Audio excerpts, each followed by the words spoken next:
They made 5 predictions. One of them was Russia's going to invade a neighboring country, which they did. 2, they said market crash. 3, they said there's going to be a big pandemic.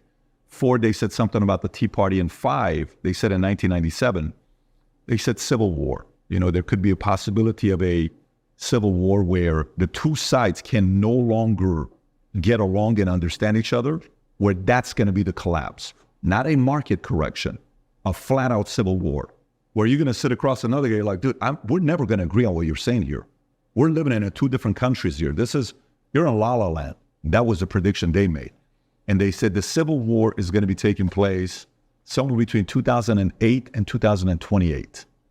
And they wrote this in 97. That's crazy. They wrote it in 97. And we're kind of living in it today because, you know, the last 4 years expose a lot. But for me, the level of optimism comes in moments where you feel like you no longer have control. This is for me. Again, not for you. I'm talking to you for myself.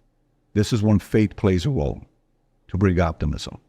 This is when you go back and think about with Hitler, where there was a guy named Dietrich Bonhoeffer. I don't know if you know who Dietrich Bonhoeffer is. This guy was the guy that, the way Hitler was able to get what he did to Germany, he went after churches.